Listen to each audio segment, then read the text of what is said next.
ሰላም ጤና ይስጥልኝ። ዛሬ ስለ ሀገራችን ኢትዮጵያ ብቻ ሳይሆን ስለ አጠቃላይ የአፍሪካ አህጉር የአቪዬሽን ታሪክን የሚቀይር ግዙፍና አስደናቂ ሜጋ ፕሮጀክት ሙሉ መረጃ ይዘንላችሁ ቀርበናል። በዓመት እስከ 100 ሚሊዮን መንገደኞችን ለማስተናገድ ታቅዶ ግንባታው የተጀመረው አዲሱ የቢሾፍቱ አቡሴራ አቦራ ዓለም አቀፍ ኤርፖርት። ይህ ኤርፖርት ሲጠናቀቅ የአፍሪካ ትልቁ ኤርፖርት ከመሆኑም በላይ እንደ ዱባይና አትላንታ ካሉ የዓለማችን ግዙፍ የአቪዬሽን ማዕከላት ጋር የሚቀናቀን ይሆናል። ለመሆኑ ይህ ፕሮጀክት በአሁኑ ወቅት ምን ደረጃ ላይ ይገኛል? ለምን ቢሾፍቱ ተመረጠ?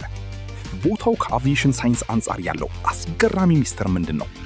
ቪዲዮውን እስከ መጨረሻው በመከታተል ዝርዝር መረጃውን ያግኙ። ከመጀመራችን በፊት ግን ቪዲዮውን ላይክ፣ ለቻናላችን አዲስ ከሆናችሁ ደግሞ ሰብስክራይብ በማድረግ የደወል ምልክቱን መጫን አትርሱ። አብራችሁን ቆዩ። ወደ አዲሱ ፕሮጀክት ዝርዝር ከመግባታችን በፊት ለምን አዲስ ኤርፖርት አስፈለገ? ቦሌ ኤርፖርት ምን ሆኖ ነው የሚለውን ጥያቄ መመለስ ተገቢ ነው። በአሁኑ ወቅት የአፍሪካ ኩራት የሆነው የኢትዮጵያ አየር መንገድ በከፍተኛ ፍጥነት እያደገ ነው። ቦሌ ዓለም አቀፍ ኤርፖርት በቅርቡ በተደረገለት ማሻሻያ በዓመት እስከ 25 ሚሊዮን መንገደኞችን የማስተናገድ አቅም አለው። ነገር ግን የኢትዮጵያ አየር መንገድ የቪዥን 2035 ስትራቴጂን በመቅረጽ የአውሮፕላኖቹን ቁጥር ከ200 በላይ ለማድረስና የመንገደኞቹን ቁጥር በከፍተኛ ሁኔታ ለመጨመር እየሰራ ነው። በአሁኑ ወቅት ቦሌ ኤርፖርት የመያዝ አቅሙ ካፓሲቲ ጫፍ ላይ እየደረሰ ይገኛል። የአውሮፕላኖች ማረፊያ ቦታ ጥበት፣ የተርሚናሎች መጨናነቅና የወደፊት የእድገት እቅዶች ቦሌ ኤርፖርት ላይ ተጨማሪ ማስፋፊያ ለማድረግ ቦታ እንዳይኖር አድርጎታል። አዲስ አበባ ከተማ ራሷ በዙሪያዋ እየተስፋፋች በመምጣቷ ቦሌ ኤርፖርትን ከዚህ በላይ ማሳደግ የማይቻልበት ደረጃ ላይ ተደርሷል። ስለዚህ ለቀጣዮቹ 50ና 100 ዓመታት የኢትዮጵያንና የአፍሪካን አቪዬሽን መሸከም የሚችል ሰፊ መሬትና ዘመናዊ ቴክኖሎጂን ያካተተ አዲስ ሜጋ ኤርፖርት መገንባት አማራጭ የሌለው ጉዳይ ሆኗል። አዲሱ ኤርፖርት የሚገነባው ከአዲስ አበባ በስተደቡብ ምስራቅ 40 ኪሎ ሜትር ገደማ ርቀት ላይ በቢሾፍቱ ከተማ አቅራቢያ አቡሴራ ወይም በአካባቢው አጠራር አቦራ በተባለ ስፍራ ላይ ነው። ለመሆኑ ይህ ቦታ ለምን ተመረጠ? ለዚህ ምርጫ ዋናው ምክንያት የአካባቢው የመሬት አቀማመጥና የአየር ንብረት ወይም የአቪዬሽን ሳይንስ ነው። አዲስ አበባ እና አሁን ያለው የቦሌ ኤርፖርት ከባህር ጠለል በላይ ከፍተኛ ከፍታ ወይም ሃይ ኦልቲቲዩድ ላይ ነው የሚገኙት። ይህም ወደ 2300 ሜትር ገደማ ነው።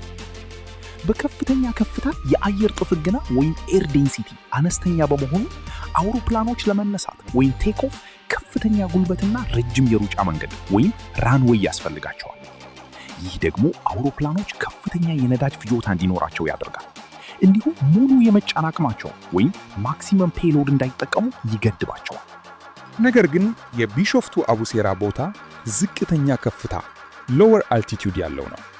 ቦታው ከቦሌ ኤርፖርት በ1000 ሜትር ያህል ዝቅ ይላል።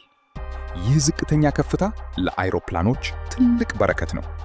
አየር ጥቅጥቅ ያለ በመሆኑ አይሮፕላኖች አነስተኛ ነዳጅ በመጠቀም በቀላሉ መነሳትና ማረፍ ይችላሉ። የረጅም ርቀት በረራ የሚያደርጉ ግዙፍ አይሮፕላኖች ሙሉ የነዳጅና የጭነት ካርጎ አቅማቸውን ተጠቅመው መብረር ይችላሉ። የአየር መንገዱን የነዳጅ ወጪን በከፍተኛ ሁኔታ ይቀንሳል። በተጨማሪም ቦታው በጣም ጠፍጣፋና ሰፊ በመሆኑ ለወደፊት መስፋፊያ የሚሆን ከ35 ካሬ ኪሎ ሜትር በላይ መሬት በቀላሉ ለማግኘት አስችሏል። ይህ ሜጋ ፕሮጀክት በሁለት ዋና ምዕራፎች ተከፍሎ ነው የሚገነባው። እያንዳንዱ ምዕራፍ የራሱ የሆነ አስደናቂ አቅም አለው። ምዕራፍ 1 ፌዝ 1 የመጀመሪያው ምዕራፍ ግንባታ ሲጠናቀቅ ኤርፖርቱ በዓመት 60 ሚሊዮን መንገደኞችን የማስተናገድ አቅም ይኖረዋል። ይህም አሁን ካለው የቦሌ ኤርፖርት አቅም ከእጥፍ በላይ ማለት ነው። በዚህ ምዕራፍ በርካታ ዘመናዊ ተርሚናሎች፣ ሰፊ የአይሮፕላን ማቆሚያዎችና ረጅም የሩጫ መንገዶች ይገነባሉ። ምዕራፍ 2 ፌዝ 2 ፕሮጀክቱ ሙሉ በሙሉ በሁለተኛው ምዕራፍ ሲጠናቀቅ ደግሞ የማስተናገድ አቅሙ ወደ 100 ሚሊዮን መንገደኞች ያድጋል። ይህ ቁጥር ምን ማለት እንደሆነ ታውቃላችሁ? 100 ሚሊዮን መንገደኞች ማለት አዲሱ የቢሾፍቱ ኤርፖርት እንደ አሜሪካው አትላንታ፣ ሃርትስፊልድ ጃክሰን እና የዱባይ ዓለም አቀፍ ኤርፖርት ካሉ የዓለማችን ቁንጮ የአቪዬሽን ማዕከላት ጋር እኩል ያደርገዋል። አፍሪካን ከሌላው ዓለም ጋር የሚያገናኝ ዋናው ድልድይም ይሆናል። አዲሱ ፕሮጀክት ኤርፖርት ብቻ አይደለም፣ ራሱን የቻለ ኤርፖርት ሲቲ ወይም አቪዬሽን ከተማ ነው የሚሆነው። ከአዲስ አበባ 40 ኪሎ ሜትር መራቁ ለመንገደኞች ዕዳ እንዳይሆን መንግስትና የኢትዮጵያ አየር መንገድ አስገራሚ የመሰረተ ልማት እቅዶችን አውጥቷል።